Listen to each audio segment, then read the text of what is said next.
त्रिदेवी माताओं के हठ करने पर त्रिदेव देवी अनुसुईया के पतिव्रत धर्म की परीक्षा हेतु उनके आश्रम पहुंच गए। किंतु ये परीक्षा कोई साधारण परीक्षा नहीं था गौरी पुत्र।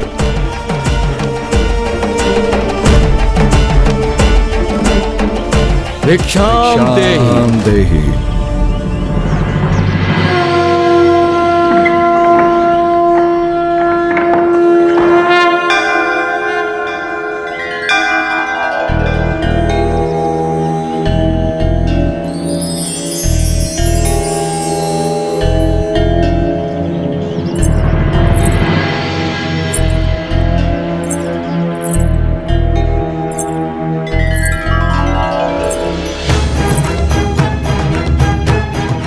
प्रणाम देवी।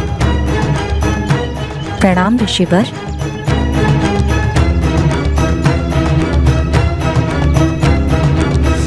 ये साधारण भिक्षा नहीं देवी,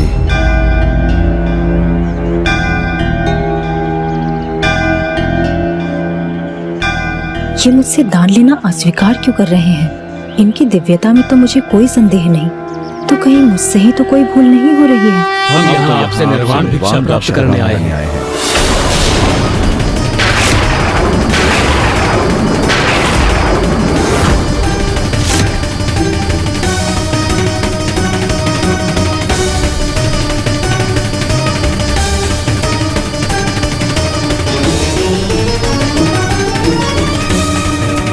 निर्वाण भिक्षा? हम आपसे निर्वाण दान ही स्वीकार करेंगे, अन्यथा हम यहाँ से रिक्त हाथ चले जाएंगे।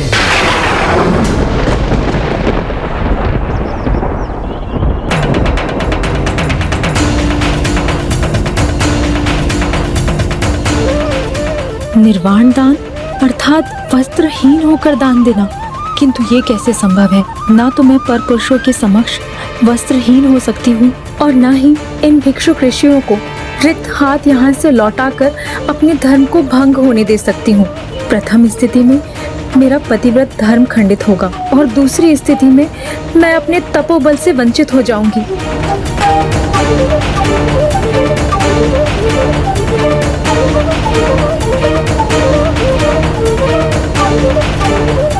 अब माता क्या करेंगी? कहीं मैंने अपनी इस योजना से माता को बड़ी दुविधा में तो नहीं डाल दिया?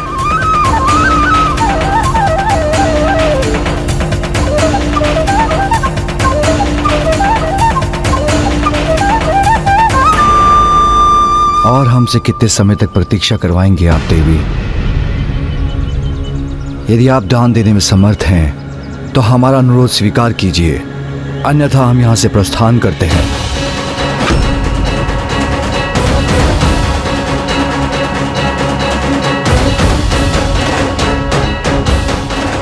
हे प्रभु, मेरी इस दुविधा में मेरी सहायता कीजिए, सहायता कीजिए प्रभु, सहायता कीजिए। ऐसा दान तो ऐसी महान दिव्य शक्तियां ही मांग सकती हैं जिनमें उद्धार करने की क्षमता हो, किंतु स्वामी के कुल का उद्धार करने हेतु कौन दिव्य स्वरूप पधारे हैं यहाँ? ओह, मैं समझ गई। ऐसी शक्ति, ऐसा सामर्थ्य तो मात्र त्रिदेव अर्थात ब्रह्मदेव, श्री हरि नारायण और महादेव में ही संभव है।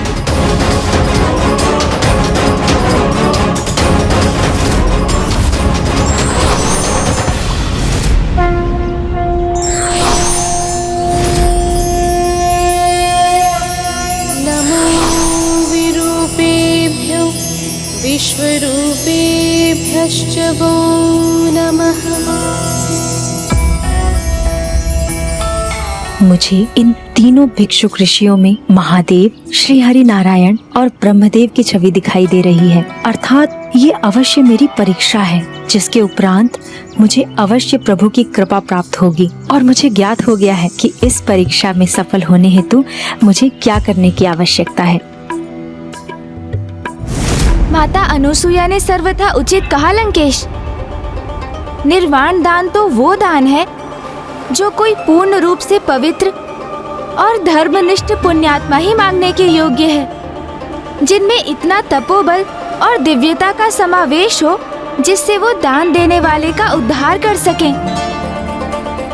कलयुग में ऐसी पुण्य आत्माएं शेष ही नहीं रहेंगी, इसलिए उस समय काल में ये दान वर्जित हो जाएगा। किंतु माता अनुसुईया के मन में क्या था लंकेश? और क्या तीनों त्रिदेवी माताएं इस समस्त घटनाक्रम की साक्षी नहीं थी? नहीं गौरी पुत्र, तीनों त्रिदेवियां इसकी साक्षी नहीं थीं, क्योंकि उन्हें तो पूर्ण विश्वास था कि उनके स्वामी शीघ्र देवी अनुसुईया की परीक्षा लेकर लौट आएंगे। किंतु जब तीनों त्रिदेव एक दीर्घ अंतराल तक नहीं लौटे तो त्रिदेवियों को चिंता सताने लगी।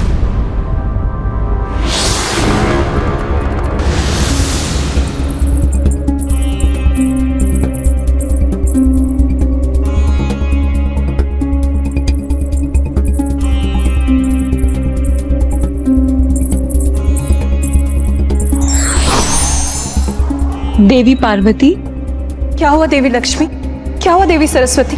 क्या भ्राता श्रीहरि नारायण और ब्रह्मदेव भी अभी तक नहीं लौटे?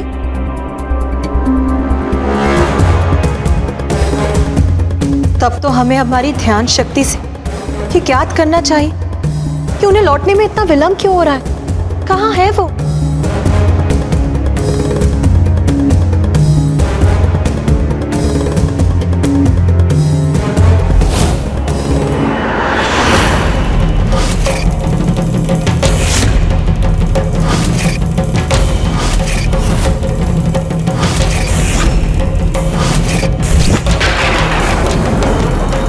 स्वामी का स्मरण करने पर उनके स्थान पर मुझे एक शिशु क्यों दिखाई दे रहा है? मुझे भी उनके स्वर के स्थान पर शिशु क्रंदन क्यों सुनाई दे रहा है?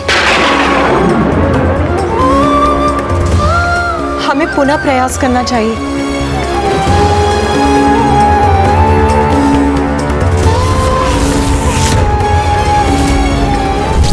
मुझे तो अपार चिंता हो रही है।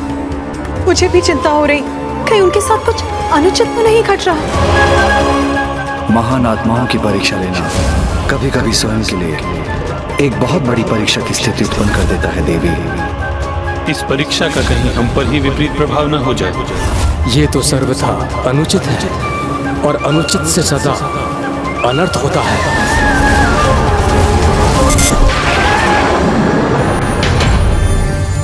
पुनः ऐसा क्यों हो रहा है? प्रभु के स्थान एक शिशु का आभास क्यों हो रहा है मुझे? नारायण नारायण। प्रणाम माते। नारायण नारायण। ऐसा प्रतीत हो रहा है कि आप तीनों अत्यधिक चिंतित हैं। ऐसा भी प्रतीत हो रहा है कि आप तीनों त्रिदेव कहाँ है उसकी चिंता में चिंतित हैं। त्रिदेव कहाँ है मुझे ज्ञात है।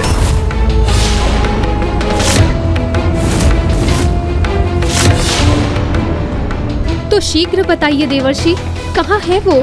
माता अनुसुईया जब ये न समझ सकी कि वे अपनी दुविधा से कैसे मुक्त हो तो नारायण नारायण उन्होंने। आपने तो स्पष्ट कर दिया है कि आप निर्वाण दान के अतिरिक्त अन्य कोई भी दान कदापि स्वीकार नहीं करेंगे। आपने सर्वथा उचित समझा देवी।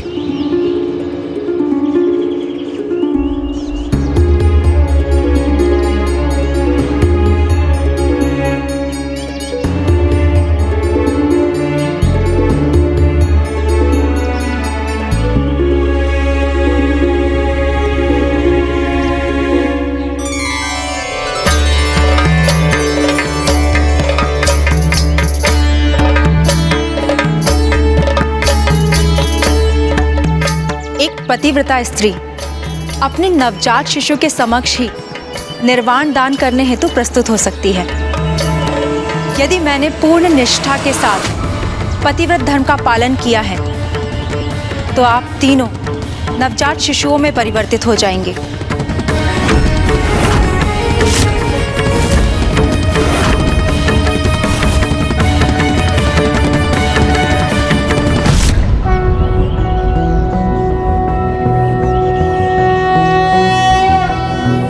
ददभानुसहस्रकान्तिं ऋणक्षौमां शिरोमालिकां रक्तालिप्तपयोधरां जपपटिं विद्यां भीतिं वरं हस्ताब्जैर्धतिं त्रिनेत्रविलसद्वक्त्रारविन्दश्रियं देवीं बद्धिमांशुं रत्नमुकुटां वन्दे समन्विस्मिताम्। जब तीनों प्रभु नवजात शिशु के रूप में प्रकट हुए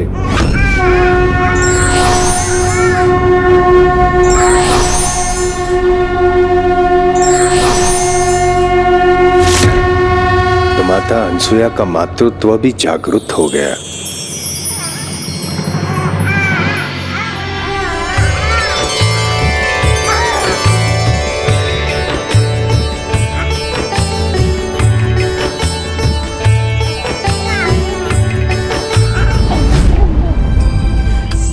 आप तीनों मुझसे आहार प्राप्त करना चाहते थे ना, तो मेरे पुत्रों, अब मैं आपको पोषण प्रदान करूंगी। आनंद करे वराभय करे सौंदर्य रत्ना करे निर्दोता किल घोर पावन करे प्रत्यक्ष माहेश्वरे याचल वंश पावन करे काशीपुराधीश्वरे भिक्षां देहि कृपा। इस प्रकार देवी अनुसुईया ने त्रिदेवों के शिशु स्वरूप को एक माता के समान पोषण अर्थात निर्वाण दान प्रदान किया और अपने पतिव्रत धर्म के साथ दान धर्म को भी खंडित नहीं होने दिया। अब तो मैं आप तीनों की माता हूँ और मैं आपके पोषण का ध्यान रखूंगी और आप तीनों को स्वयं से विलग कदापि नहीं होने दूंगी।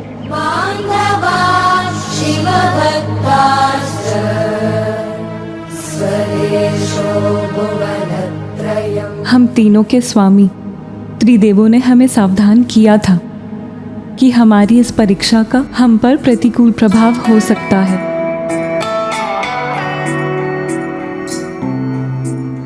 देवी अनुसुईया ने प्रमाणित कर दिया कि वो सतीत्व और पतिव्रता धर्म में सर्वश्रेष्ठ है। हाँ देवी, किंतु अब हमें हमारे स्वामी को उनके मूल रूप में लाने का कोई उपाय करना चाहिए।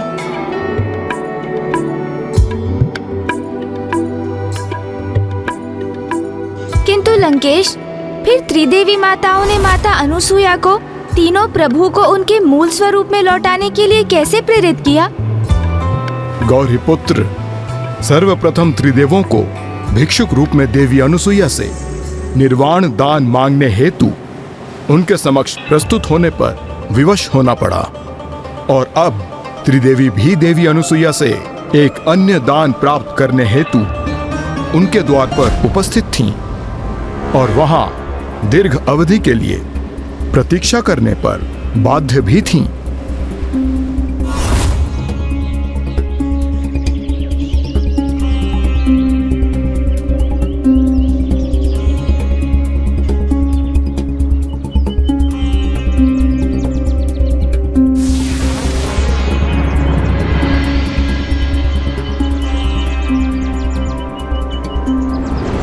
नारायण नारायण, यह जो भी हो रहा है उसका कारण तो एक प्रकार से मैं ही हूँ और अब मुझे ज्ञात नहीं कि सब कुछ पुनः सामान्य कैसे होगा और कितनी परिकाष्ठा करनी होगी तीनों माताओं को।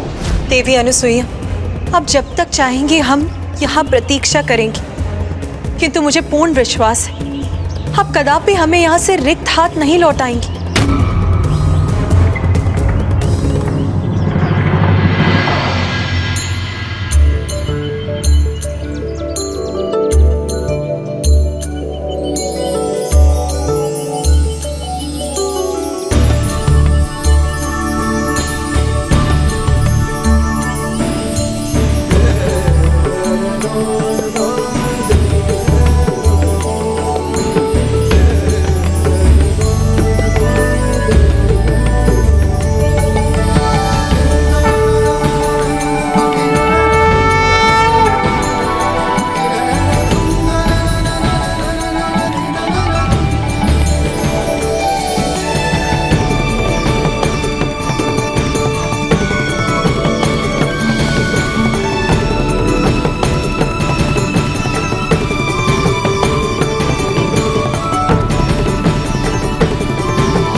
हे महान तपस्विनी देवी अनुसुईया, हमें क्षमा करे कि हमने आपके पतिव्रता और आपके सतीत्व को कम आंकने की भूल कर उसकी परीक्षा लेने का प्रयास किया। हमारी इस भूल का दंड संपूर्ण जगत को न दे देवी, संसार को उनके प्रभु लौटाने की कृपा करें।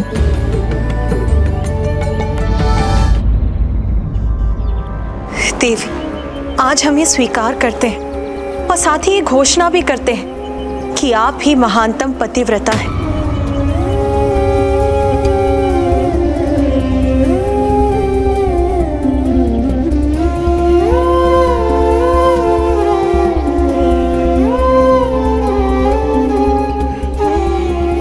प्रणाम त्रिदेवियों, आपका कोटि कोटि धन्यवाद कि आपने मुझे इस योग्य समझा और मेरे आश्रम में आकर मुझे अपने दर्शन प्रदान करने का सौभाग्य दिया। देवी, अब हम आपसे एक और धर्म का निर्वाह करने का निवेदन करती हैं। आप हम सबको हमारे स्वामी और जगतवासियों को उनके प्रभु, उनके त्रिदेव लौटा दीजिए।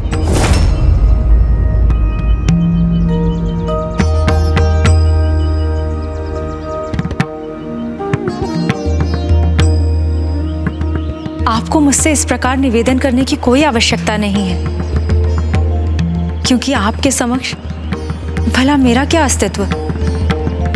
यहाँ जो कुछ भी हुआ आपके ही परीक्षा के परिणाम स्वरूप आपकी ही कृपा से संभव हुआ है। आपकी ही लीला से मुझे मातृत्व सुख प्राप्त हुआ।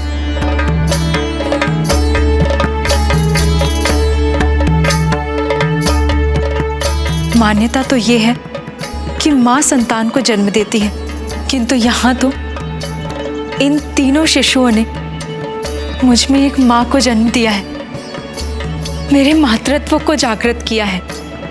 और इस माँ के लिए अपने शिशुओं से विलग होना अत्यंत दुखदायी होगा।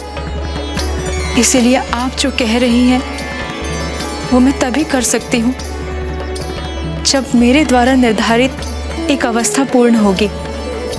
आप तीनों त्रिदेवियां मुझे एक वचन दीजिए कि भविष्य में आप अपने स्वामियों को मेरे पुत्र के रूप में अवतार लेने के लिए प्रेरित करेंगे।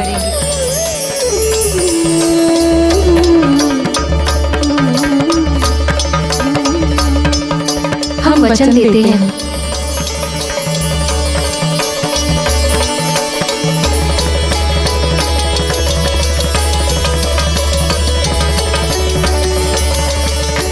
धन्यवाद।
धन्यवाद माता। देवी अनुसुईया, आपने अपने सतीत्व का बल प्रदर्शित कर और अपने पतिव्रत धर्म से अर्चित शक्ति का परिचय देकर जगत के समक्ष प्रमाणित कर दिया है कि आप ही महानतम पतिव्रता हैं।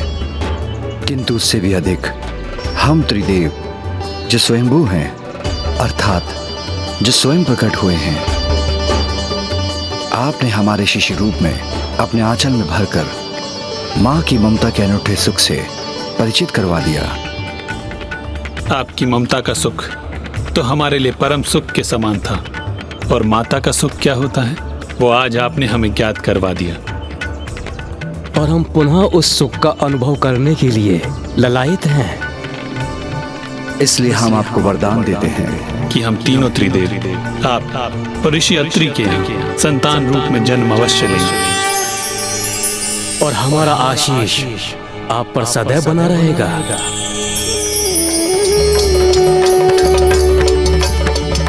नारायण नारायण नारायण नारायण। आप सभी को मेरा प्रणाम, और आप सभी की इस लीला का साक्षी बन मैं धन्य हो गया।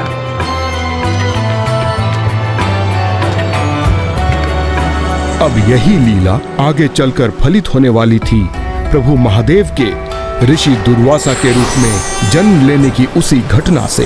अर्थात अब महादेव का ऋषि दुर्वासा अवतार लेने का समय आ गया था, और कदाचित मामा जी श्री हरि नारायण भी प्रभु दत्तात्रेय अवतार लेने वाले थे।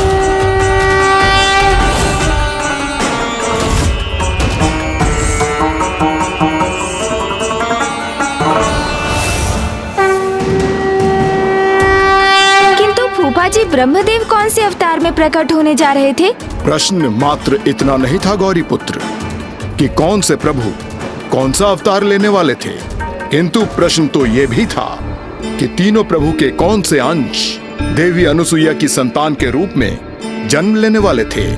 तीनों प्रभु के इन अवतारों की कथा मुझे शीघ्र सुनाइए ना लंकेश। मुझे पुनः अपनी पूजा आरंभ करनी होगी। ओम नमः शिवाय, ओम नमः शिवाय, ओम नमः शिवाय, करुणावतारं संसारसारं भुजगेन्द्रहारं सदा वसन्तं हृदयारविन्दे भवं भवामि सहितं नमामि। लंकेश तो पुनः मेरे प्रश्नों को अनसुना कर रहे हैं। नमः शिवाय, ओम नमः शिवाय। आपके प्रश्न का उत्तर तो आपको उस विस्फोटक घटना के विषय में विस्तार से सुनने के उपरांत ज्ञात होगा गौरी पुत्र, जब पुनः एक बार पितामह प्रभु ब्रह्मदेव को प्रभु शिव शंकर शंभु के कोप का सामना करना पड़ा था।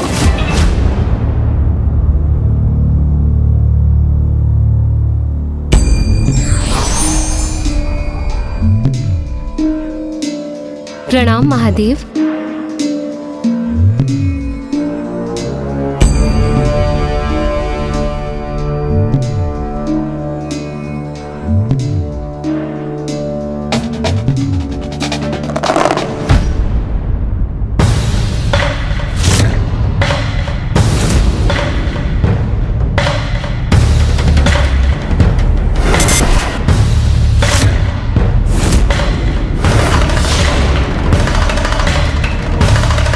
ब्रह्मदेव को तो जैसे मेरे आगमन का आभास भी नहीं हुआ।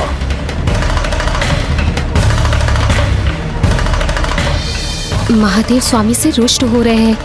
कदाचित मुझे उन्हें उनके ध्यान से उठाना चाहिए।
प्रभु महादेव के डमरू नाद से संपूर्ण सृष्टि ध्वनित हो उठी। सभी को वो स्वर सुनाई पड़ गया, मात्र ब्रह्मदेव को छोड़कर। और यही कारण बना महादेव के उस अपार क्रोध का।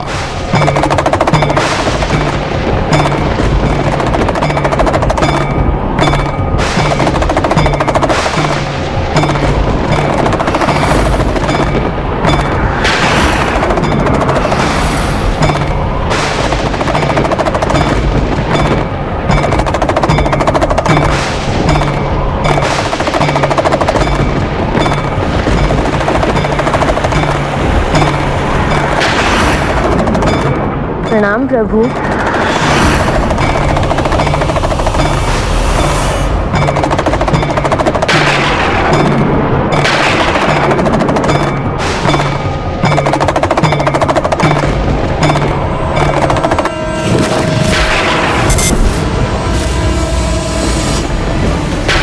सभी को मेरे डमरू का स्वर सुनाई दे गया, किंतु ब्रह्मदेव को नहीं।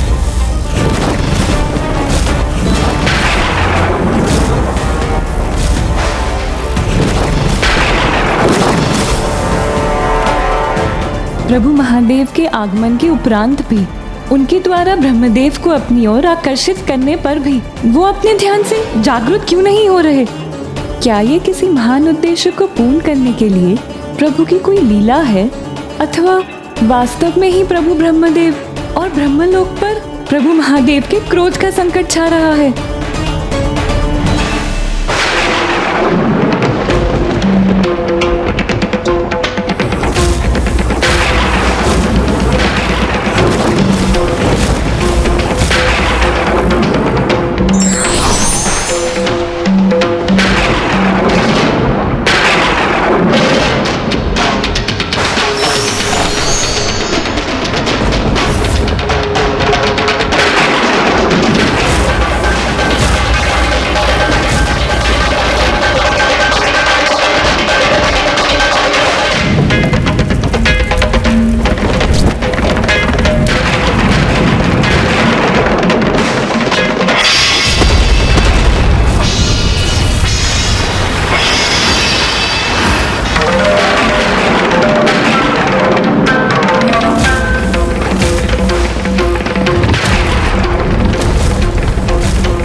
प्रभु भ्राता, मैं आपसे स्वामी को क्षति नहीं पहुंचाने का निवेदन करती हूँ।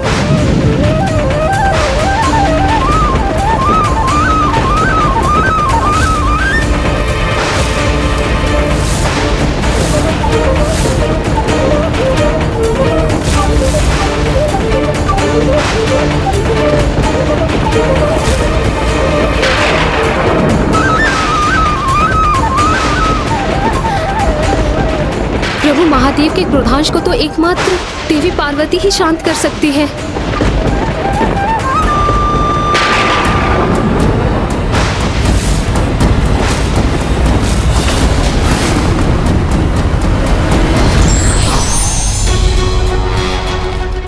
हे देवी पार्वती, मेरे भ्राता महादेव की अर्धांगिनी, कृपया मेरे स्वामी की सहायता कीजिए, क्योंकि यदि प्रभु महादेव के क्रोधांश को कोई रोक सकता है तो मात्र आप ही है देवी।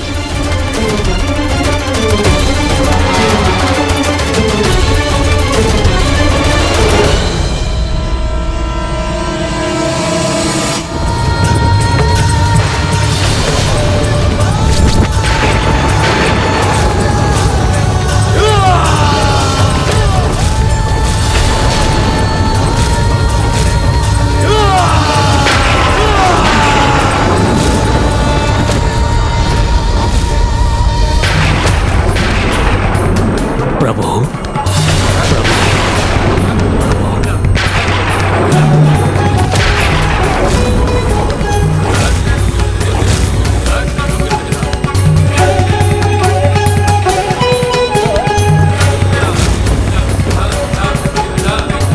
ये तो प्रभु महादेव के क्रोधांश है।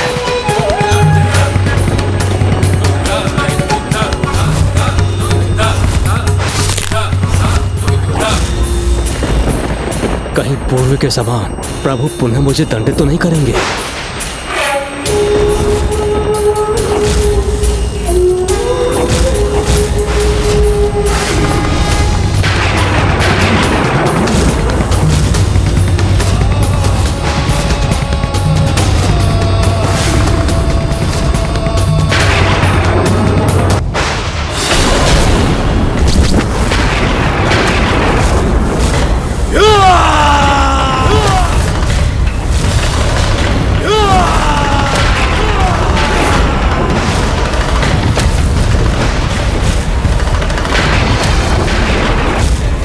प्रभु, मुझे क्षमा करें, मुझे आपके आगमन का आभास ही नहीं हुआ।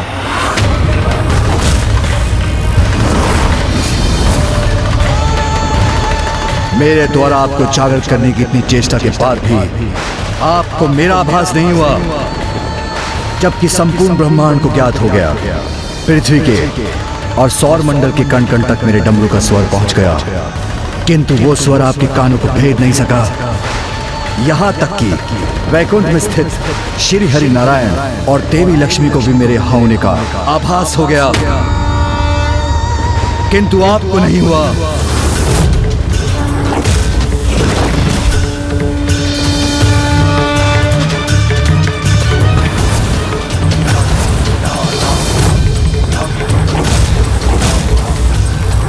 अनुशासन खो चुके देवताओं को भी मेरे यहाँ होने का आभास हो गया और उन्होंने भी मुझे प्रणाम कर मेरा स्वागत किया, किंतु आप स्वयं में ही डूबे रहे।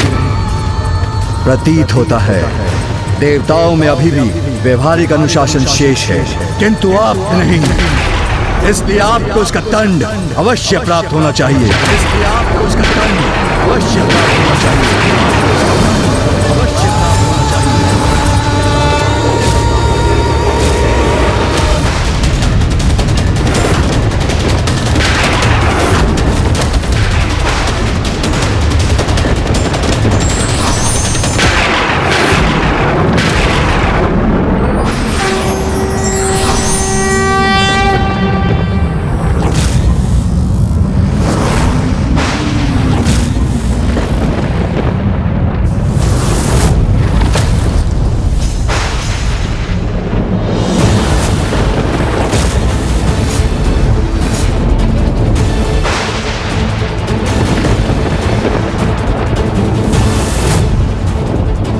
मुझे ज्ञात है प्रभु, आपका अभिवादन करने में मुझसे विलंब हुआ, किंतु मुझे आपके आगमन का आभास ही नहीं हुआ प्रभु। इस भूल के लिए आप जो भी दंड मुझे देना चाहें, मुझे सहर्ष स्वीकार है। यदि इस भूल के लिए आप मेरा शीश मेरे तन से विलग करें, यह भी मुझे स्वीकार है प्रभु।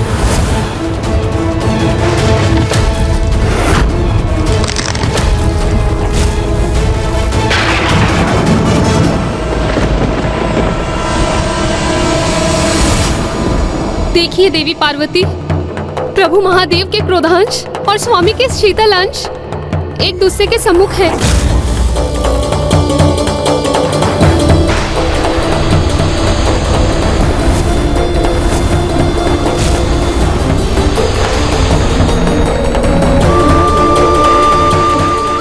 अब तो कुछ कीजिए देवी, क्योंकि मेरे स्वामी की शीतलता भला प्रभु महादेव की ज्वाला का सामना कैसे करेगी।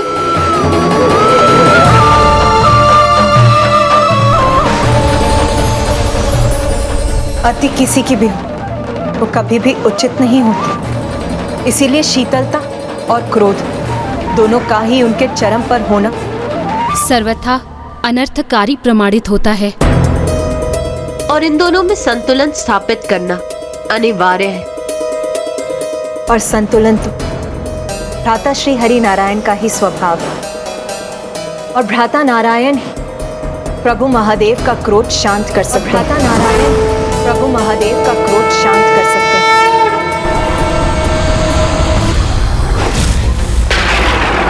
मुझे आपके आगमन का आभास ही नहीं हुआ। आप जो इस दंड मुझे आपके आगमन का आभास स्वीकार कर, ये भी मुझे स्वीकार है। मैं अचंभित हूँ ब्रह्मदेव, एक तो आपसे एक बहुत बड़ी भूल हुई है और फिर भी आप मेरे समक्ष शांत और शीतल होने का प्रयास कर रहे हैं। आपके द्वारा ऐसे आचरण से तो स्पष्ट है कि संसार से अनुशासन संपूर्ण रूप से मिट चुका है, जिसका आरंभ आपसे ही होता है। इसलिए नियम और अनुशासन के पालन हेतु एक बड़ा उदाहरण प्रस्तुत करने के लिए मैं आपको शापित करता हूँ। मैं आपको शापित करता हूँ।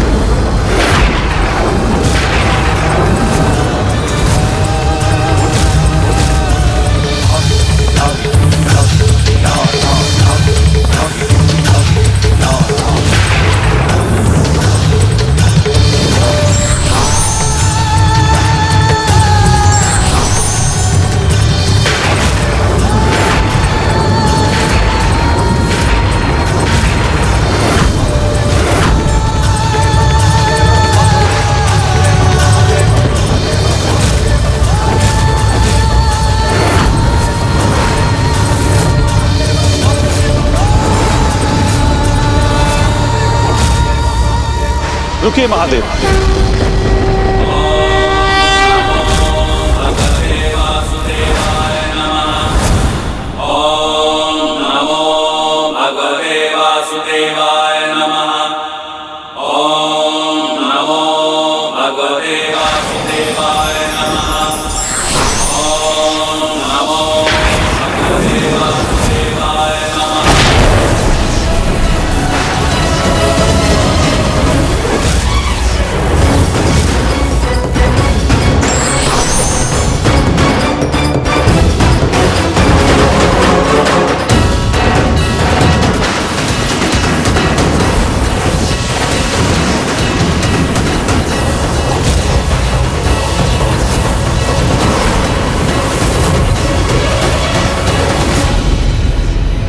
देखिए देवी सरस्वती, मैं भ्राता श्री हरि नारायण के इसी संतुलित अंश का उल्लेख कर रही थी। देखिए देवी, किस प्रकार इस अंश के उत्पन्न होते हैं। महादेव के क्रोधांश से ब्रह्मदेव की शीतलता का बचाव हो गया है।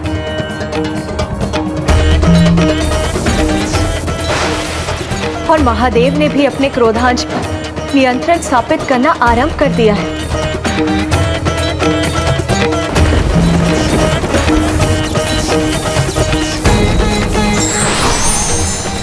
स्थिति में हस्तक्षेप करने के लिए मैं क्षमा चाहता हूं महादेव,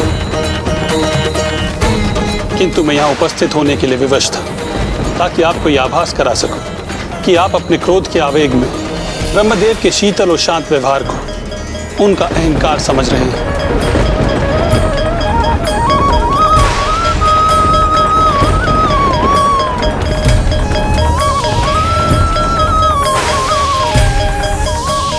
क्षमा कीजिए ब्रह्मदेव, किंतु मैं आपका भी ध्यान इस ओर इंगित करना चाहता हूं कि आपके शांत और शीतल स्वभाव से ऐसा प्रतीत होता है कि इस पूर्ण घटनाक्रम से आपको कोई प्रभाव ही नहीं पड़ा। महादेव का आपके लिए प्रतीक्षा करने के लिए विवश होना और उनका क्रोध दोनों को अनदेखा कर दिया आपने।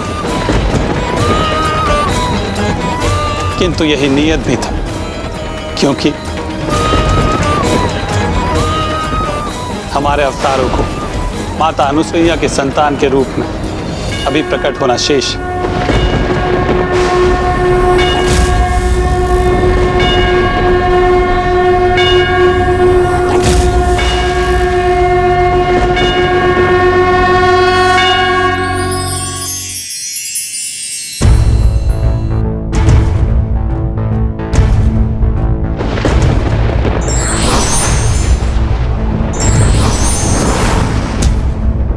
मुझे विश्वास कि आपको भी माता अनुसुईया की ममता का अनुभव अवश्य स्मरण होगा, जिसे हम पुनः प्राप्त करने जा रहे हैं।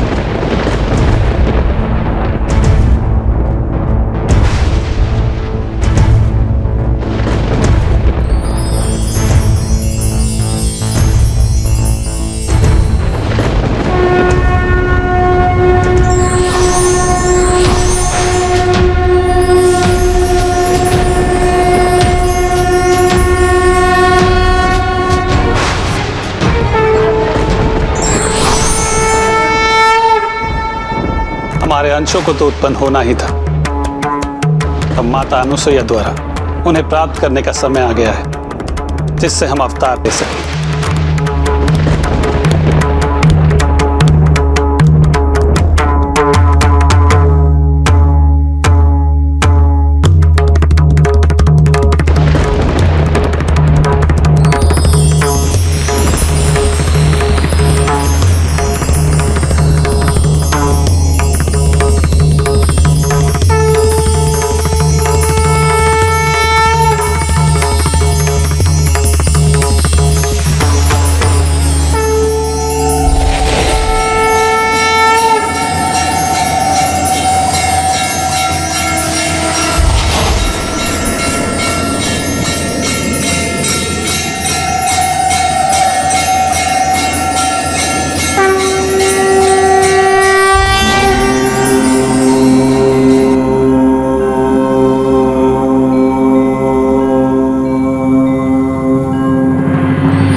नाथ अब शीघ्र ही वो अद्भुत और अद्वितीय घटना घटित होगी जिसकी हम सब इतनी उत्सुकता से प्रतीक्षा कर रहे हैं।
अब स्वामी के अवतार का आगमन हो चुका है।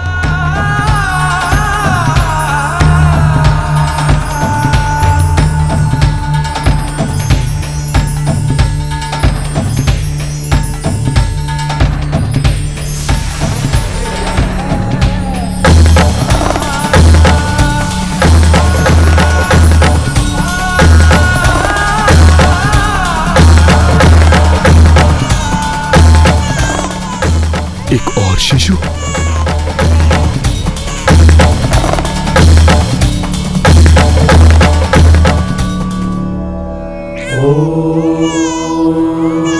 स्वस्ति न इंद्रो वृद्धश्रवाः स्वस्ति नः पूषा विश्ववेदाः स्वस्ति नस्ताक्षरो।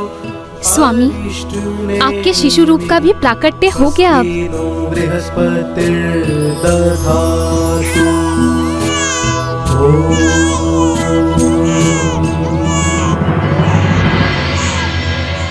कितना दिव्य और सुंदर स्वरूप है इस शिशु का देवी।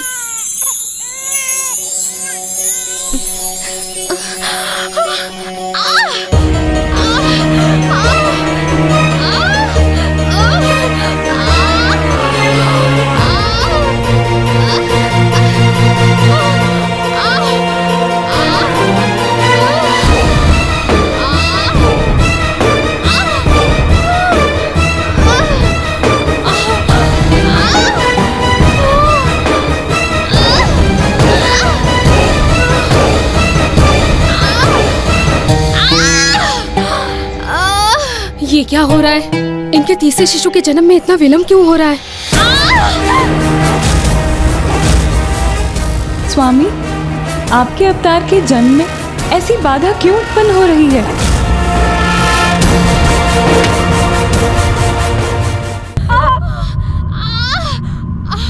नाथ, आपके और ब्रह्मदेव के अवतारों का तो जन्म अत्यंत शीघ्र हो गया, किंतु भ्राता श्री हरि नारायण के अवतार क्यों नहीं प्रकट हो रहे? स्वामी, इस विलंब का कारण तो मुझे भी ज्ञात नहीं।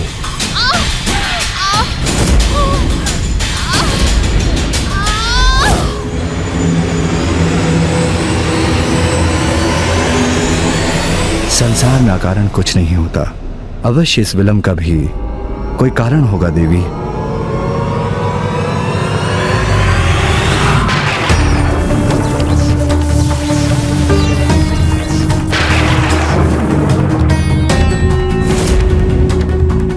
महादेव के क्रोधांश से मेरा बचाव करते समय श्री हरि नारायण के अंश का कुछ हास तो हुआ था। कदाचित यही कारण है इस विलंब के पीछे। मेरी क्रोधाग्नि के कारण ही प्रभु श्री हरि नारायण के संतुलित अंश अपूर्ण रह गए। मुझे उन्हें पूर्णता प्रदान करनी होगी। उन्होंने मेरी ढाल बनकर मेरा बचाव किया, इसके कारण उनके अंश अधूरे रह गए। उन्हें पूर्ण करना होगा मुझे।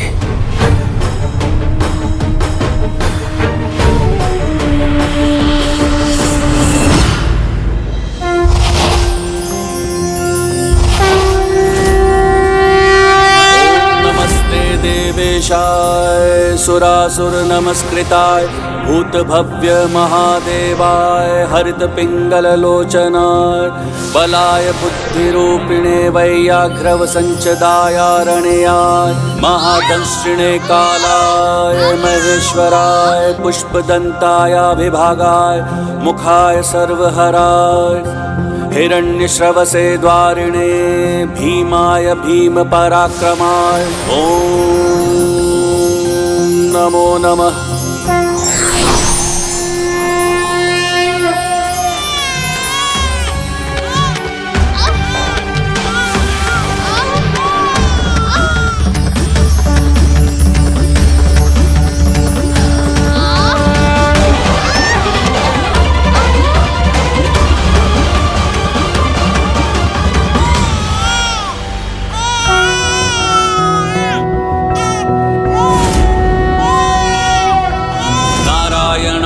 सुरमंडन मंडनाय नारायणाय सकल स्थिति कारणाय नारायणाय भवभीति निवारणाय नारायणाय प्रभवाय नमो नमस्ते।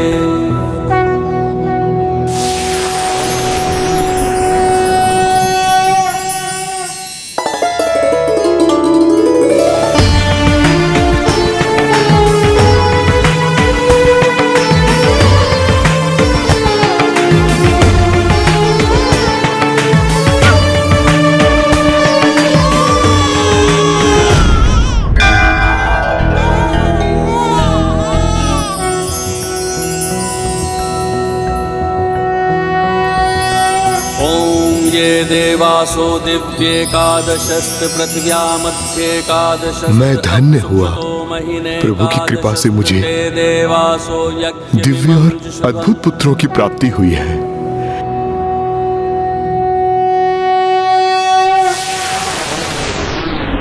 जो श्रेष्ठतम है, जिनका समस्त ब्रह्मांड में सर्वोच्च स्थान है, उन तीनों प्रभु अर्थात त्रिदेवों ने माता अनुसुईया के पुत्रों के रूप में एक साथ जन्म लेकर अवतार लिया।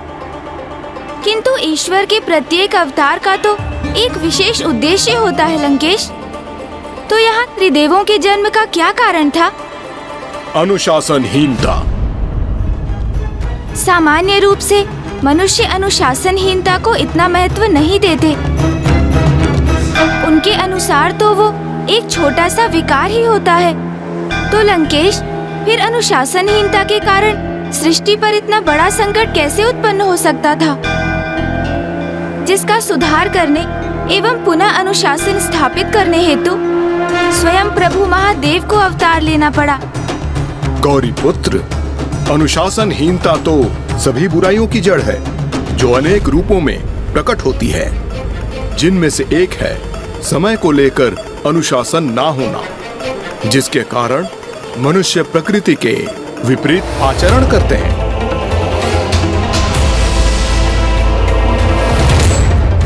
वो दिवस में सुप्त अवस्था में रहते हैं और रात्रि में जागृत होते हैं, जिससे उनके स्वास्थ्य के साथ साथ उनकी बुद्धि पर भी कुप्रभाव होता है। और प्रकाश रहित रात्रि का गहन अंधकार तो अधर्म को ही जन्म देता है। गौरी पुत्र, अब मैं आपको बताऊंगा अनुशासनहीन आचरण के कारण।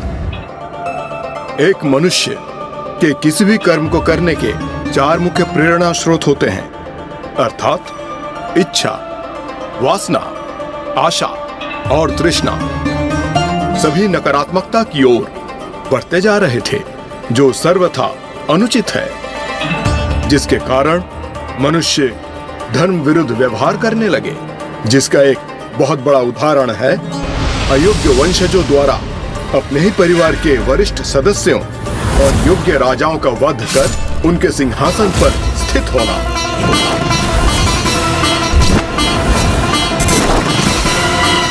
अब मैं बनूंगा राजा। फिर काम और क्रीड़ा वासना, कर्म वासना अर्थात अच्छे कार्य करने की प्रेरणा का स्थान लेने लगे। राजा का जन्म आनंद लेने के लिए ही होता है।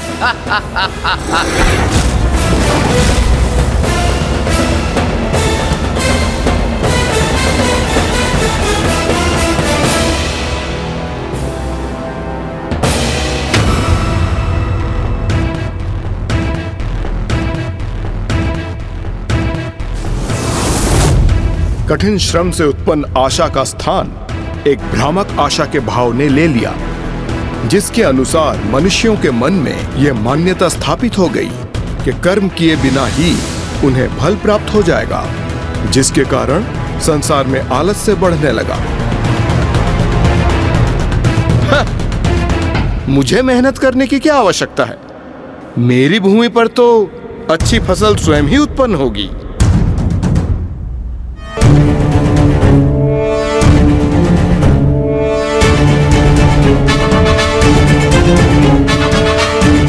और इन सब से अधिक थी तृष्णा, अर्थात असीमित लालच, दूसरों को भयभीत कर, उन्हें ठग कर उनका धन प्राप्त करना, जिसके कारण ऐसे उन्माद योद्धा भी उत्पन्न हुए जो अपने स्वार्थ हेतु असहाय जीवों का भी रक्त बहाने के लिए तत्पर थे। और ऐसा भूलोक में ही नहीं, पाताल लोक के साथ स्वर्ग लोक में भी होने लगा। गौरीपुत्र, मनुष्य और असुर तो अंधकारी आचरण करने ही लगे थे, किंतु अब तो देवता भी अनुशासनहीनता की सीमाएं लांघने लगे थे। नियमों का पालन और विनयशीलता के साथ अनुशासित रहना तो जैसे वो भूल ही गए थे। वायुदेव ने वायु को अपनी इच्छा अनुसार प्रवाहित होने के लिए स्वतंत्र कर दिया था।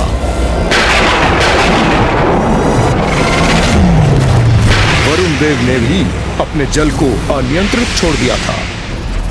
सूर्यदेव इच्छा अनुसार ही प्रकट होते, डूबते अथवा प्रचंड होते। यहां तक कि देवराज इंद्र के मनोदशा के अनुसार ही ऋतु निर्धारित होने लगी।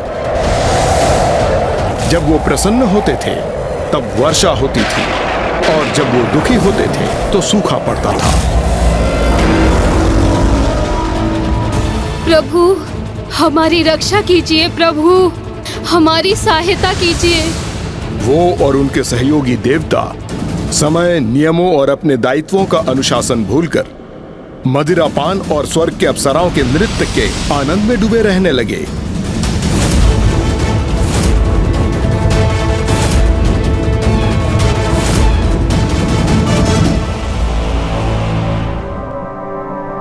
फिर तो देवता भी अपने कर्तव्यों और दायित्वों के प्रति अनुशासनहीन होकर सर्वथा बुराई के पथ पर थे लंकेश। इसलिए सबसे बुरा भी उनके साथ ही होने वाला था। गौरीपुत्र, लंकेश, इस कथा के तो अभी तक 3 मुख्य संकेत हैं। प्रथम, मानव, दानव और देवताओं को इसका ज्ञान भी नहीं था कि अनुशासनहीनता के कारण त्रिलोक अव्यवस्था एवं विनाश की ओर बढ़ रहे थे और शीघ्र जगत में अनुशासन स्थापित करने की आवश्यकता थी। द्वितीय, रात्रि के अंधकार में पाप कर्मों को बढ़ावा प्राप्त हो रहा था और शीघ्र सृष्टि के इस अधर्म के अंधकार को मिटाने हेतु एक मार्गदर्शक का प्रकट होना अनिवार्य था। और तृतीय, एक मनुष्य की 4 प्रेरणा स्रोत अर्थात इच्छा, वासना, आशा और तृष्णा अत्यंत तीव्रता से अनियंत्रित होकर नकारात्मकता की ओर बढ़ रहे थे, जिसके कारण अधर्म में वृद्धि हो रही थी।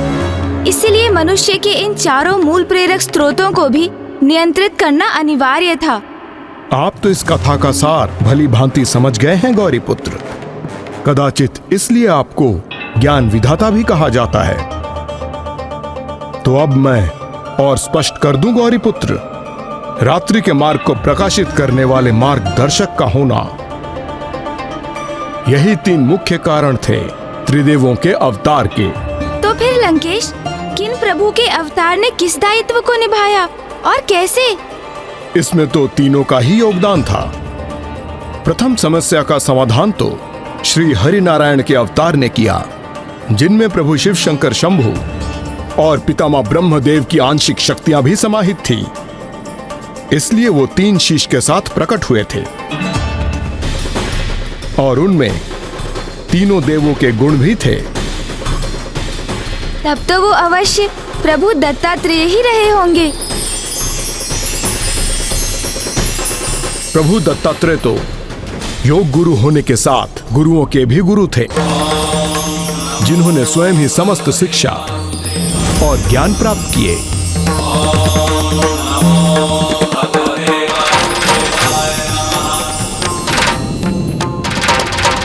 और एक ऋषि समान जीवन व्यतीत करने के साथ आदि गुरु कहलाए। जैसे जैसे उनकी आयु में वृद्धि होने लगी, प्रभु दत्तात्रेय ने जीवन के 24 सिद्धांत स्थापित किए और उन्हें पूर्ण रूप में अपने जीवन का भाग बना लिया। उन्होंने 4 प्रेरणा स्रोतों अर्थात इच्छा, वासना, आशा और तृष्णा पर भी नियंत्रण प्राप्त किया। योग गुरु होने के नाते उन्होंने संसार को भी यही सीख दी कि यदि मनुष्य स्वयं को संतुष्ट रखना सीख जाए तो वो इच्छा, वासना, आशा और तृष्णा के वश में होने के स्थान पर स्वयं उन्हें अपने वश में रखने में सक्षम हो जाता है। जो 4 श्वान प्रभु दत्तात्रेय के निकट दिखाई देते हैं, वो मनुष्य के इन्हीं 4 आंतरिक प्रेरणा स्रोतों के ही द्योतक हैं और उनके निकट गौ माता की उपस्थिति पंच तत्व एवं संतुष्टि की प्रतीक है। तो इस प्रकार प्रभु दत्तात्रेय ने अनुशासन के पथ पर आने वाली प्रथम बाधा को दूर किया। और दूसरी बाधा का निवारण किया। मेरे पितामह प्रभु ब्रह्मदेव के अवतार ने माता अनुसुईया के दूसरे पुत्र प्रभु ब्रह्मदेव के अवतार और कोई नहीं, स्वयं चंद्रदेव ही हैं।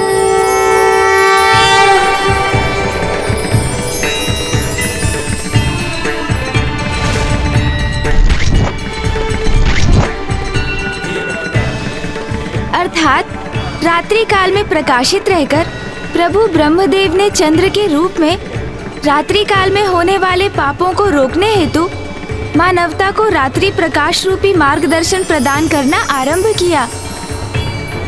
अनुशासन विहीनता से उत्पन्न अशुद्धताओं को चंद्र और प्रभु दत्तात्रेय ने दूर किया, किंतु अभी भी वास्तविक समस्या तो शेष ही थी और उसे दूर करना प्रभु शिव शंकर शंभु के अवतार का दायित्व था, जिन्होंने दंड देकर मनुष्य में नियमों की अवहेलना करने की प्रवृत्ति को सुधारना आरंभ कर दिया। और उनकी इस कठोरता के कारण उन्हें ऋषि दुर्वासा के नाम से सभी जानने लगे। ऋषि दुर्वासा के नाम से सभी जानने लगे। ऋषि दुर्वासा, जो अनुशासन और क्रोध के पर्याय थे।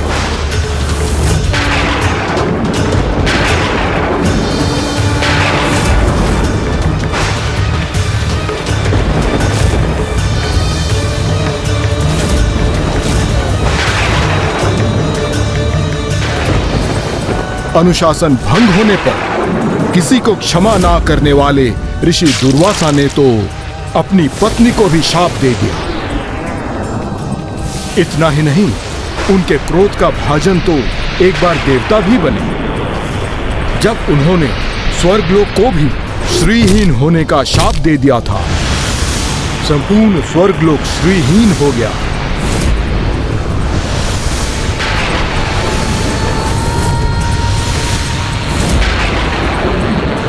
और इसी शाप के कारण देवी लक्ष्मी ने वैकुंठ धाम का त्याग कर दिया।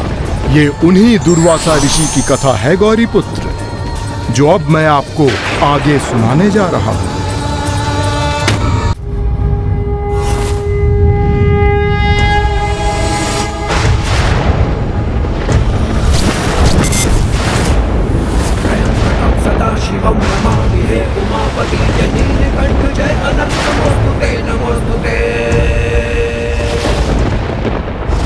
अब मनुष्य और देवताओं को अनुशासन के सुपथ पर लौटाने का पूर्ण दायित्व प्रभु ऋषि दुर्वासा का ही था। मुझे शीघ्र बताने की कृपा करें लंकेश कि प्रभु ऋषि दुर्वासा देवताओं को सुपथ पर कैसे लेकर आए और उन्होंने जगत में अनुशासन कैसे स्थापित किया। धैर्य रखिए गौरी पुत्र, मैं कुछ ही समय के उपरांत आपको संपूर्ण कथा सुनाऊंगा, क्योंकि अब मेरे द्वारा प्रभु के आत्मलिंग की पूजा संपन्न होने ही वाली है। चंदन लेप, बेलपत्र, पुष्प और फल तो मैं अर्पित कर चुका हूँ। अब तो मैं पंचनद के जल से प्रभु के आत्मलिंग का अभिषेक करने का इच्छुक था, किंतु मेरे यहाँ स्थित होने के कारण वो संभव नहीं। इसलिए भस्म अभिषेक आरती कर अपनी पूजा समाप्त करूंगा मैं, और वो भस्म मेरे अपने शरीर के अंग का भस्म होगा। ओम नमः शिवाय, ओम नमः शिवाय, ओम नमः शिवाय। जटाटवी कलज्वल प्रवाह भावित स्थले कलेवलम्ब्य लम्बिताम्बुजंग तुंग मालिका।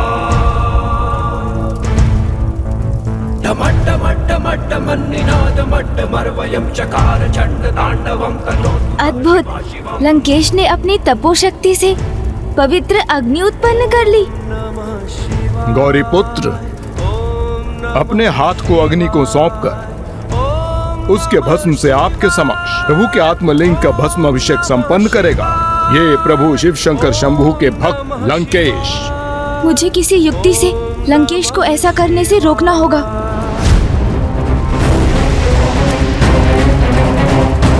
अब तो मैं पंचनद के जल से प्रभु के आत्मलिंग का अभिषेक करने का इच्छुक था, किंतु मेरे यहाँ स्थित होने के कारण वो संभव नहीं।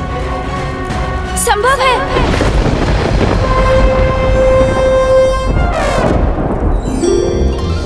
क्या संभव है गौरी पुत्र?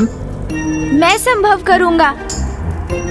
भस्म अभिषेक के स्थान पर आप पंचनद के जल से अभिषेक कीजिए ना प्रभु का। मैं करूंगा आपकी सहायता लंकेश। किंतु अपनी पूजा में मैं आपकी सहायता स्वीकार कर आपका उपकार क्यों लूं? इसमें कैसा उपकार लंकेश? आप भी तो मुझे प्रभु महादेव के 19 अवतारों की कथाएं सुना रहे हैं, तो क्या मैं आपकी इच्छा पूर्ण नहीं कर सकता? उचित है गौरी पुत्र।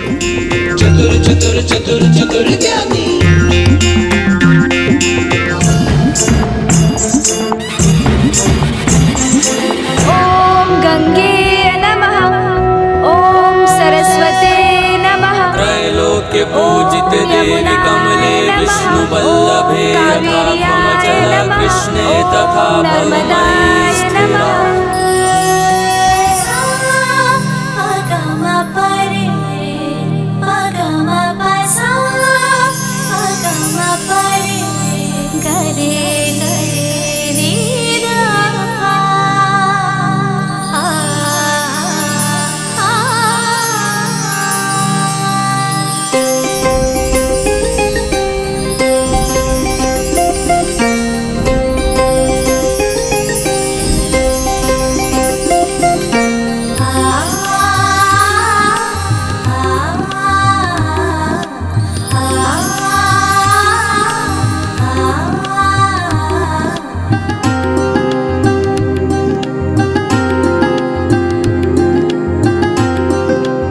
ये तो अति उत्तम है। गौरी पुत्र ने 5 नदियों को यहाँ मेरी पूजा हेतु उपस्थित कर दिया। प्रणाम पंचनद माताओं। कल्याण हो पार्वती नंदन गणेश।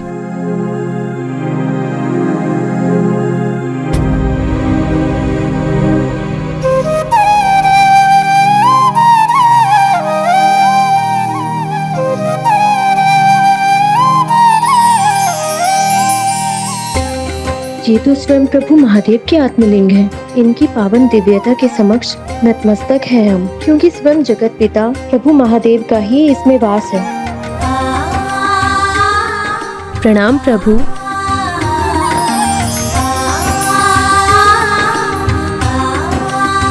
हे महान पंचनद माताओं, हे पावन नदियों, आपके यहाँ आगमन पर आपको कोटि कोटि धन्यवाद। माताओं, लंकेश रावण यहाँ मुझे प्रभु महादेव के अवतारों की कथा सुनाते हुए प्रभु के आत्मलिंग की पूजा संपन्न करने जा रहे हैं, और शीघ्र जब वो आपके अर्थात पंचनद जल से प्रभु के अभिषेक के साथ अपनी पूजा समाप्त करेंगे, तो उनके मुख से ऋषि दुर्वासा अवतार की कथा सुनने का सौभाग्य प्राप्त होगा। ऋषि दुर्वासा? इसलिए प्रभु के आत्मलिंग का पंचनद अभिषेक करने में हमारी सहायता कीजिए।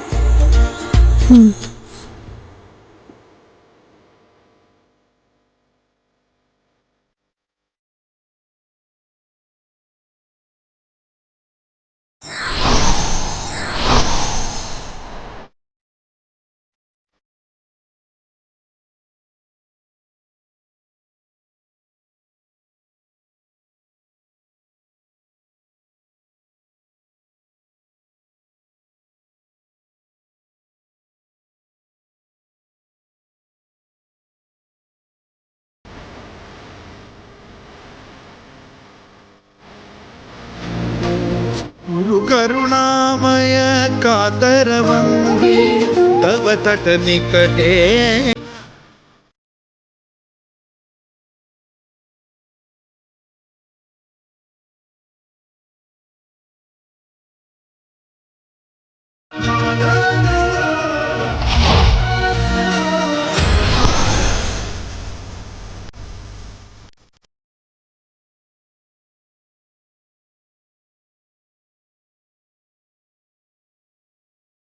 मेरे अनुरोध को सुनकर इस शुभ कार्य हेतु अपना जल प्रवाहित करने के लिए आपको अनेकों धन्यवाद माताओं।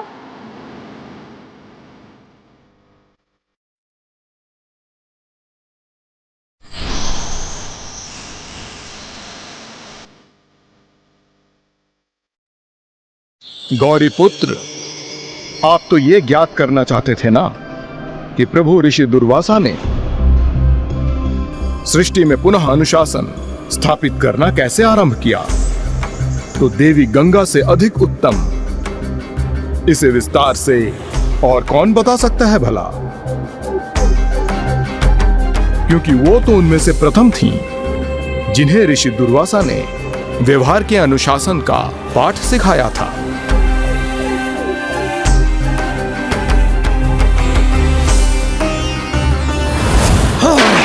इतना बड़ा दुस्साहस बालिका, स्नान करते ऋषि का उपवास करने का दंड तुम्हें अवश्य भोगना होगा।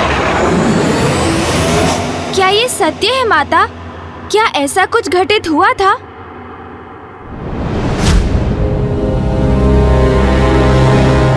बहुत समय पूर्व जब प्रभु ब्रह्मदेव ने श्रीहरि नारायण के अवतार प्रभु वामन के चरण धोए थे, तब ब्रह्मदेव ने उस जल को अपने कमंडल में रख लिया था।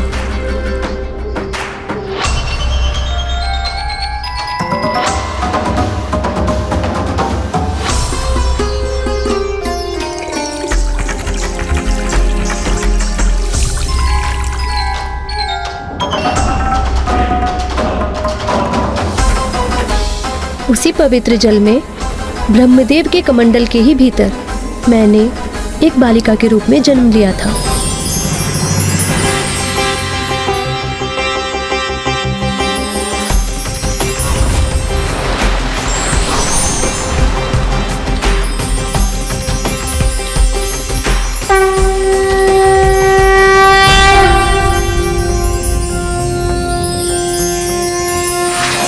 भवन्तु सुखिनः सर्वे सन्तु निरामया सर्वे भद्राणि पश्यन्तु मा कश्चित् दुःखभाग् भवेत्।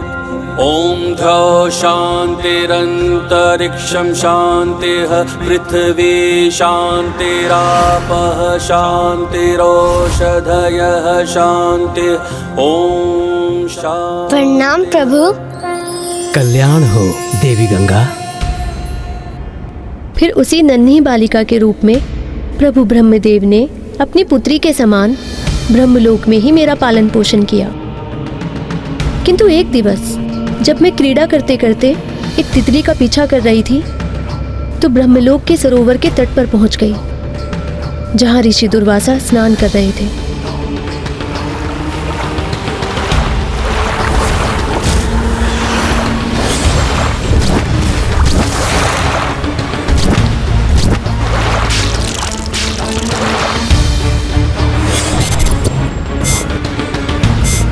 ओम नमः शिवाय।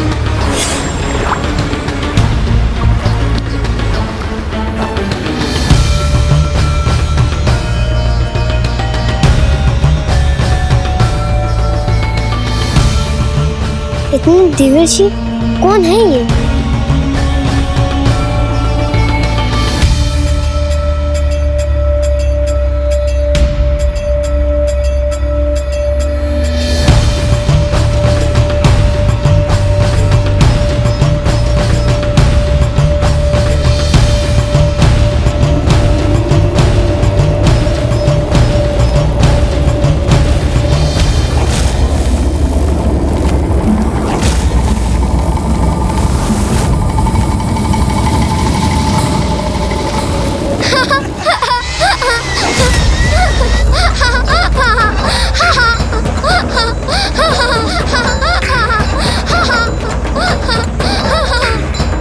किसके हंसने का स्वर है?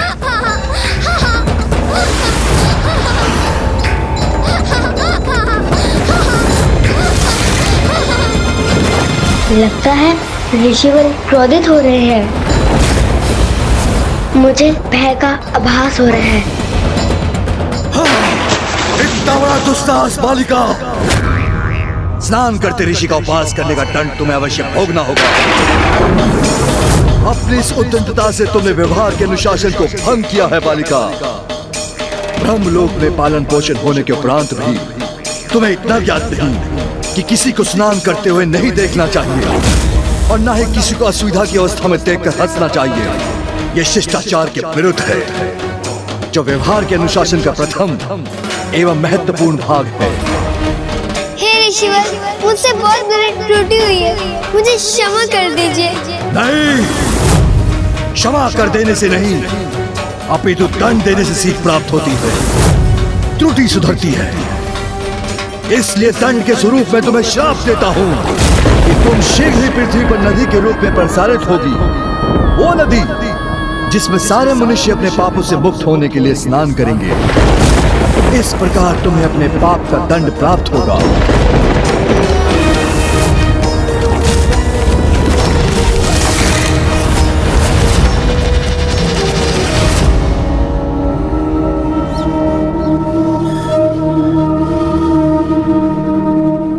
इस घटना के परिणाम स्वरूप मुझे दंडित कर महान ऋषि दुर्वासा ने सभी जगतवासियों के व्यवहार को अनुशासित करना आरंभ किया और ये उदाहरण भी प्रस्तुत किया कि भले ही स्वयं ब्रह्मदेव की पुत्री हो अथवा कोई निर्धन ग्रामीण मनुष्य, सभी के द्वारा शिष्टाचार और धर्मनिष्ठ आचरण करना अनिवार्य है, जिससे कि वे अपने व्यवहार को उचित अनुशासन की परिधि में रख सकें।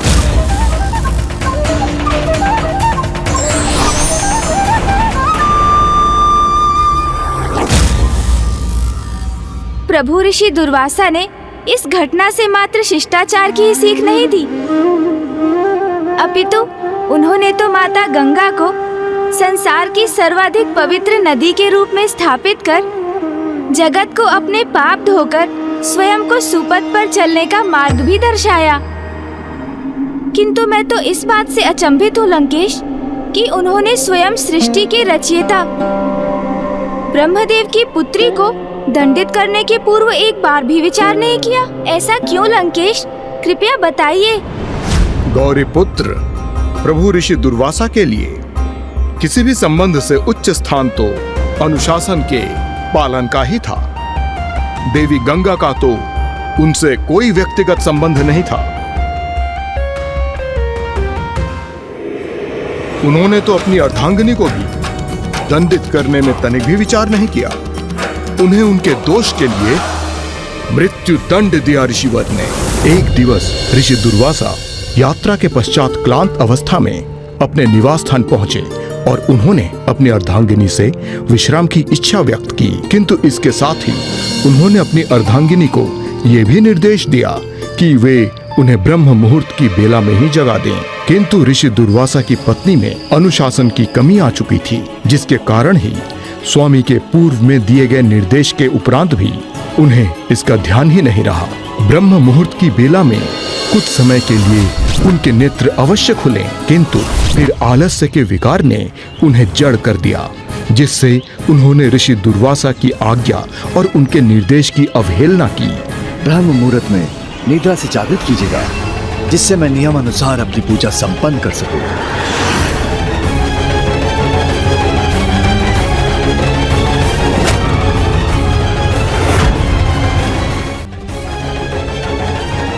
स्वामी को निद्रा से जागृत करने में विलंब हो गया मुझे, और अब मैं इन्हें निद्रा से उठाऊंगी तो ज्ञात नहीं ये क्रोध के आवेश में आके मुझे क्या दंड दे दें।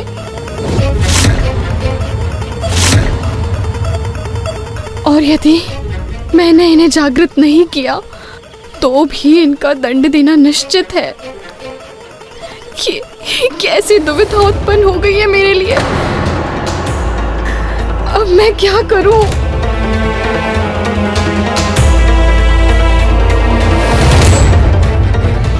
परिणाम कुछ भी हो, मुझे स्वामी को उनकी निद्रा से जागृत करने का अपना कर्तव्य तो निभाना ही होगा।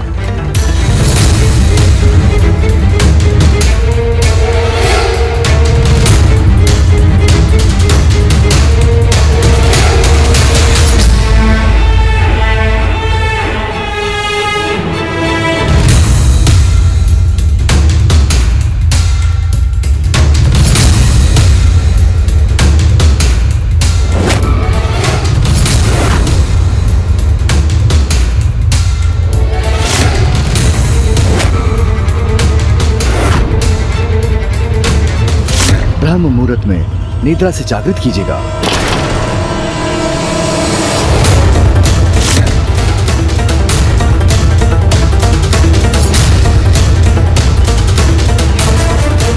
स्वामी,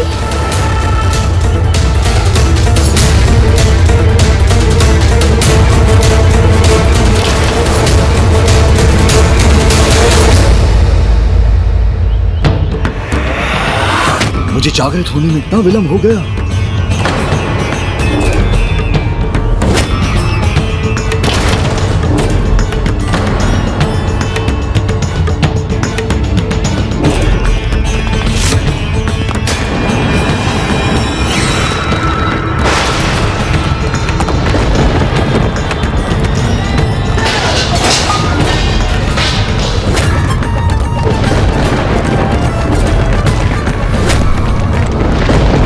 स्वामी क्रोधित होंगे, इसकी आशंका तो थी मुझे, किंतु उनका ऐसा अपार क्रोध जागृत होगा, इसकी कल्पना नहीं की थी मैंने।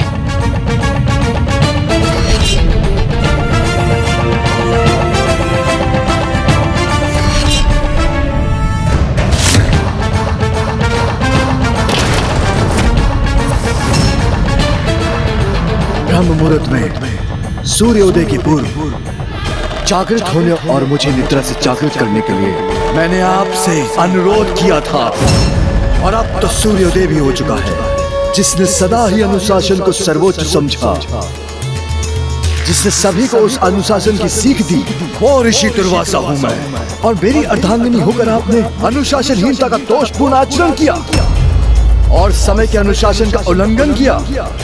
मुझे क्षमा कर दीजिए स्वामी, मुझसे भूल हो गई।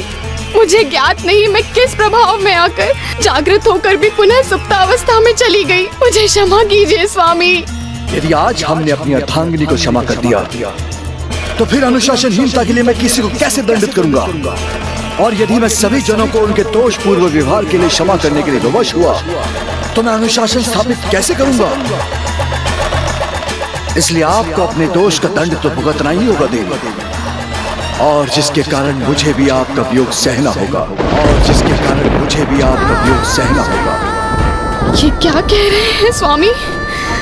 मुझे कैसा दंड देने का विचार कर रहे हैं?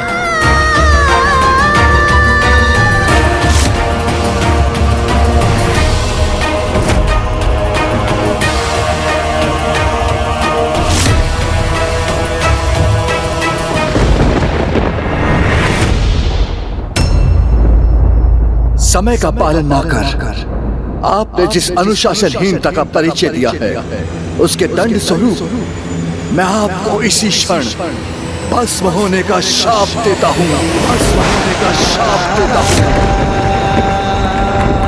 स्वामी, ऐसा ना करें, मुझे क्षमा कर दीजिए। मेरी इतनी छोटी सी भूल के लिए मुझे इतना बड़ा दंड ना दीजिए। क्षमा कीजिए स्वामी।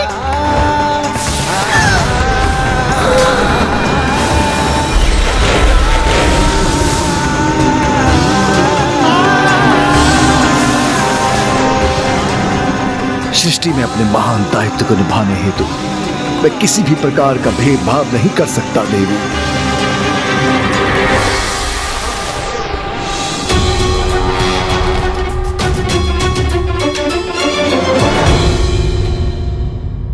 प्रभु ऋषि दुर्वासा का तो ऐसा ही स्वभाव था कि किसी को भी ज्ञात नहीं था कि वो क्रोध के प्रभाव में किसे क्या दंड दे दें।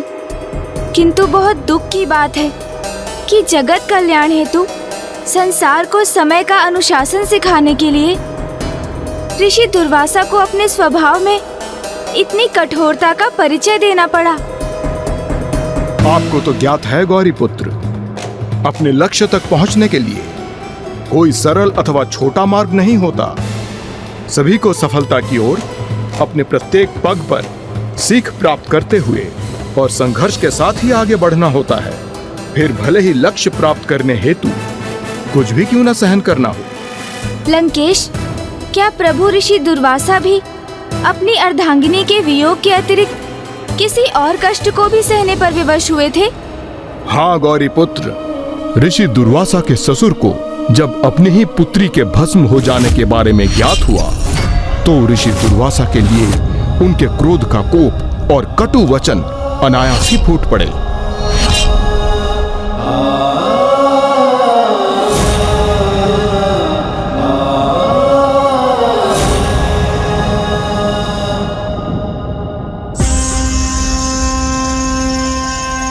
ऋषिवर, जो भी कुछ हुआ उसका मुझे भी अपार कष्ट हुआ है, किंतु मुझे उसका पछतावा नहीं, क्योंकि मैंने तो वही किया है जो संसार में पुनः समय का अनुशासन स्थापित करने के लिए अनिवार्य था। ऐसा कर मैंने संसार के समक्ष ये उदाहरण प्रस्तुत किया है कि अनुशासनहीनता के कितने गंभीर परिणाम होते हैं, किंतु आपकी पुत्री और मेरी अर्धांगिनी का त्याग व्यर्थ नहीं होगा। मैं यहाँ भस्म हुई अपनी निष्ठावान अर्धांगिनी को वरदान देता हूँ कि वो कदली फल में परिवर्तित होंगी।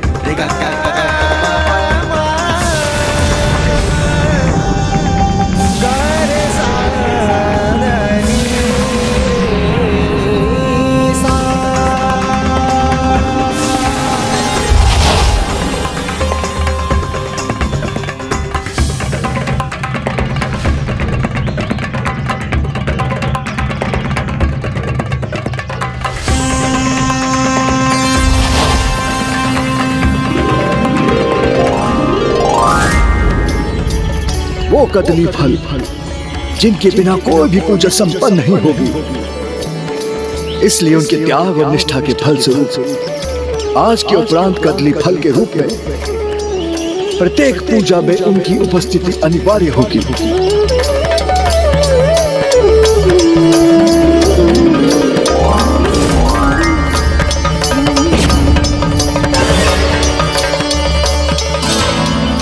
इस प्रकार ऋषि दुर्वासा ने समस्त संसार को ये बताया कि दिव्य पुरुषों के क्रोध में भी कोई ना कोई जगत कल्याण अवश्य ही छिपा रहता है, और उनके इस क्रोध से प्रकट होने वाले उत्तम परिणामों के साथ उसका सर्वाधिक अनिष्टकारी प्रभाव भी प्रकट होने वाला था। और इसका आरंभ तो स्वयं प्रभु शिव शंकर शंभु द्वारा प्रभु ऋषि दुर्वासा को दिए जाने वाले उपहार से हुआ था। जय शिव शंकर शंभु।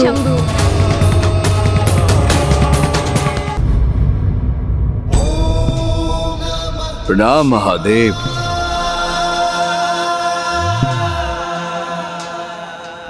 आपने अपने जन्म से ही संसार में अनुशासन स्थापित करने हेतु परिश्रम किया, अत्यंत कठोर होकर स्वयं नियमों का पालन कर अन्य जगतवासियों को उसके लिए प्रेरित किया, और नियमों को भंग करने वालों को दंडित कर आपने जो संसार को सीख दी है, उनसे आपने सभी में अनुशासन के प्रति निष्ठा को जागृत किया है ऋषिवर।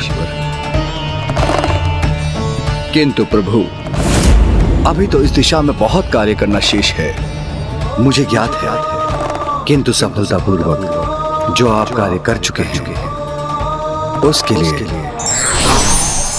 पुरस्कार स्वरूप मैं आपको ये परिजात पुष्पों की माला प्रदान करता हूँ।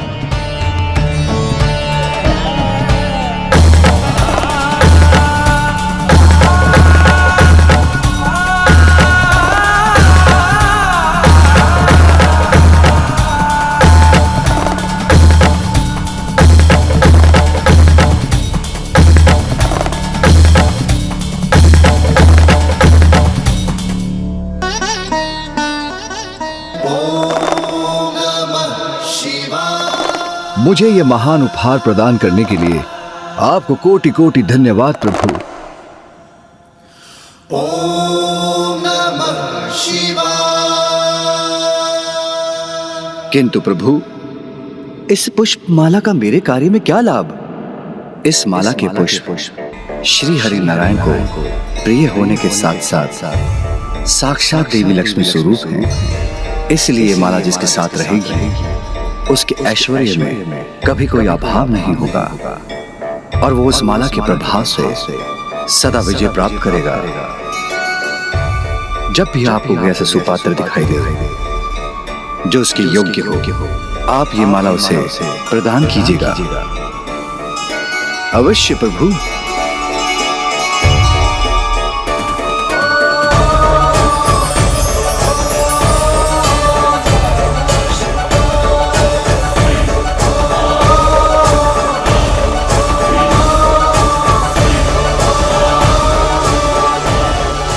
फिर क्या हुआ लंकेश? क्या ऋषि दुर्वासा को कोई सुपात्र दिखाई दिया जो उनके अनुसार उस दिव्य माला के योग्य हो?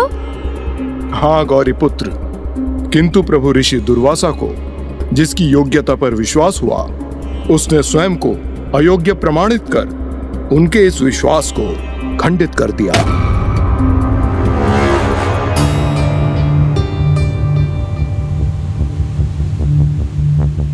देवताओं में श्रेष्ठतम देवराज इंद्र हैं। उनके अत्यंत महत्वपूर्ण दायित्व हैं। इसलिए महादेव द्वारा प्रदान की गई पुष्प माला की सर्वाधिक आवश्यकता भी उन्हें है। अवश्य ऐसी दिव्य माला को प्राप्त कर वो अति आनंदित होंगे।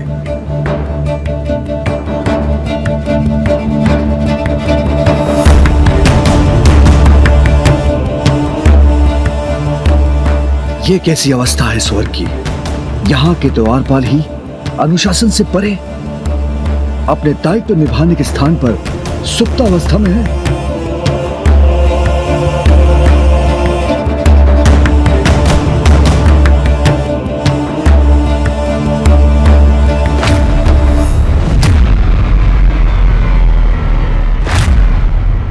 और स्वर्ग के भीतर भी सभी प्रकार की अव्यवस्था ही दिखाई दे रही है मुझे।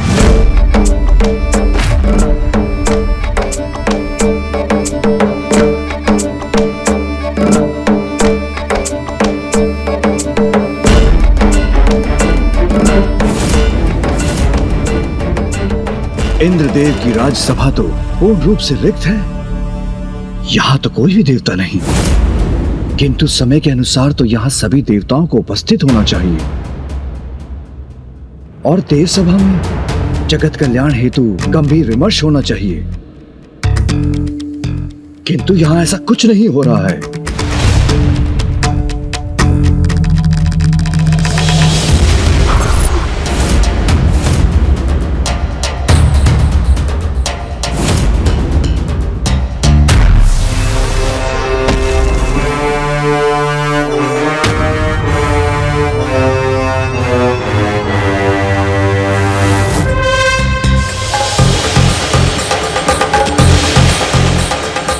प्रणाम ऋषिवर।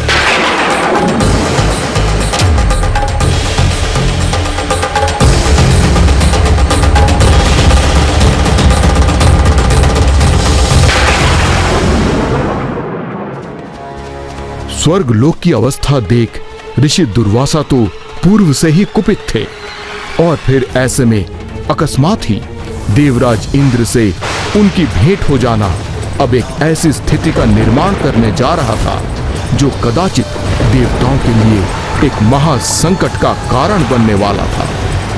सदा अनुशासन का पालन एवं धारण करने वाले ऋषि दुर्वासा अब कैसे देवताओं के जीवन को सदा सदा के लिए अंधकार में डालने वाले थे, यही अब संसार देखने वाला था गौरीपुत्र।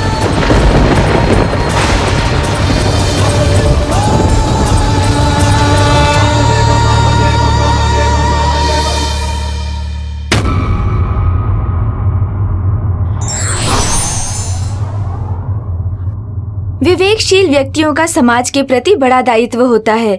यदि वही अनुशासनहीन हो जाएं, तो सारी व्यवस्था ही चरमरा जाएगी।